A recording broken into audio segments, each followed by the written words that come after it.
Hi, it's me, QuickCrystal11. In today's video, I'm just going to be showing you how to use the settings once you publish your game and how to build well. So the first thing you want to do on the base plate, you see all these shadows when you come up closer from about this distance. That's going to most likely, I think, appear in your game. Like maybe you have a jetpack or a plane and you go that high.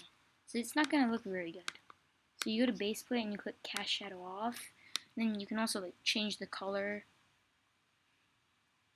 I'm going to keep it at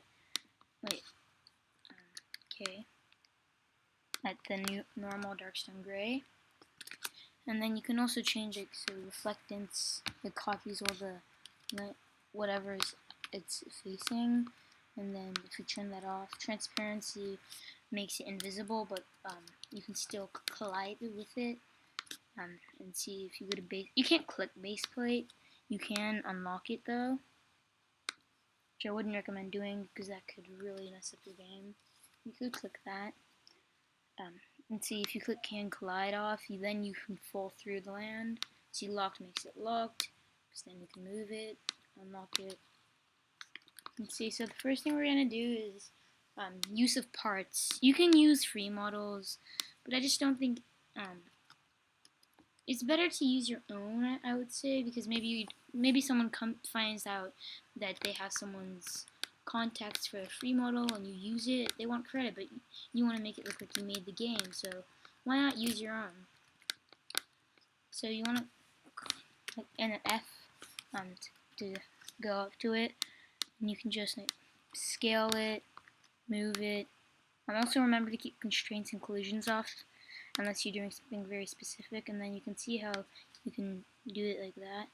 You can turn that off by going to model, turning rotate off, and you see how smoothly it goes.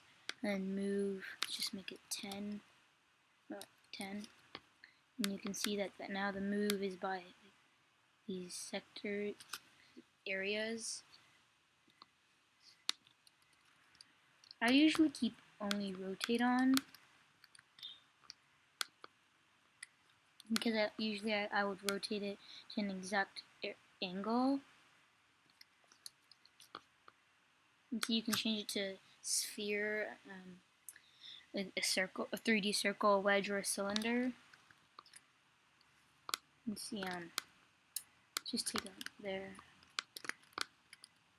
And then, let's just say you want to build a TV.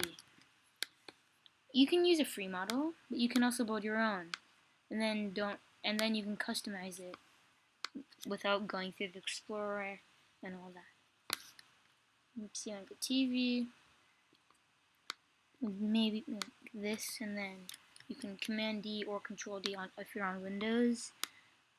So around the middle, raise it up, and then I think it gives you don't have to go through making sure you delete the right types.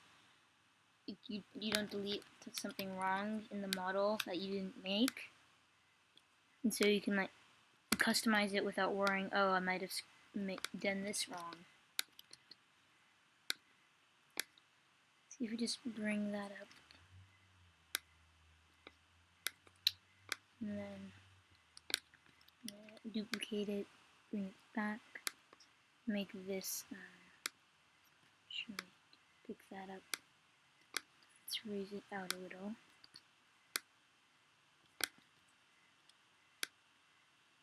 like that. Then we can change this to glass material, not plastic. Right here, and you can see how it kind of looks like a TV. And then if we take this, duplicate it, bring it to this section, move it out, move it to this area.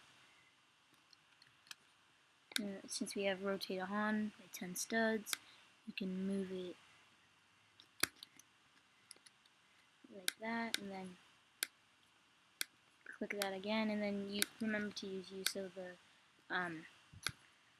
group tool so you can make things into a package or something like that. And see it like that. It's a TV. See if you just union turns it in also, but group I think is a lot more simple. And see if you now you can actually change the name TV, and then you can also click cast shadow, so this shadow here is gone.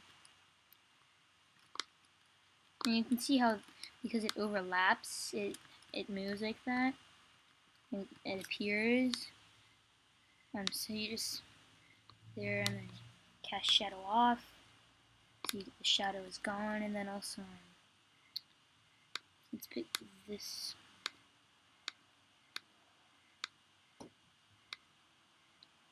And so if we, where is that?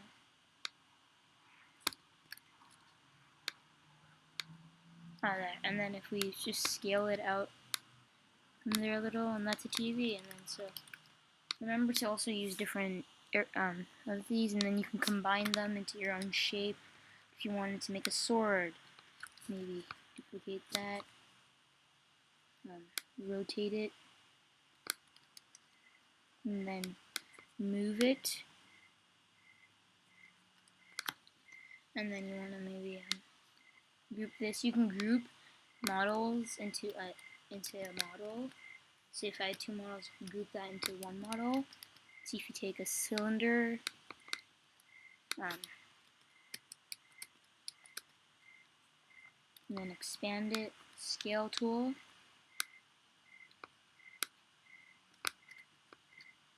I was completely off where it was. Scale it a little more. And then you can use this as an angle.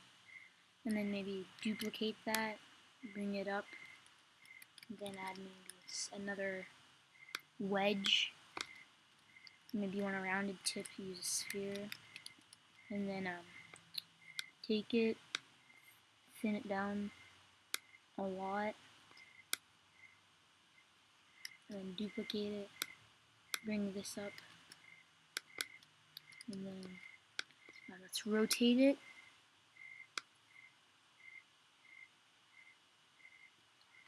And let's just let's bring it up. You can see it has that pointy shape like a sword.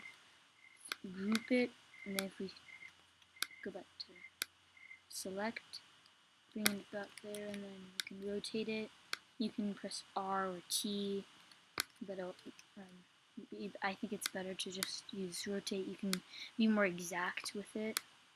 And then you see you kind of have this sword-like shape.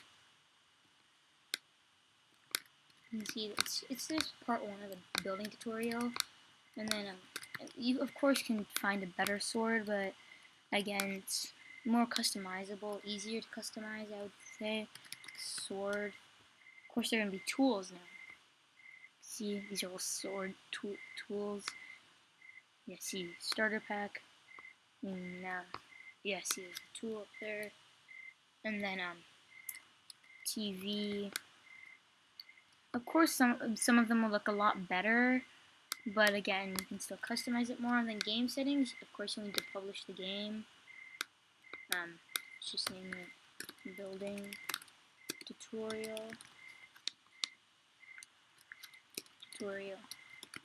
And that's create. We publish the place, and then you go to game settings. You can go to permissions, turn it friends on Roblox, private, an avatar you can choose, security, and then sometimes you will need to allow HTTP requests and API, and then world you can change, and then enable collaborative editing will allow people to work on different scripts and stuff.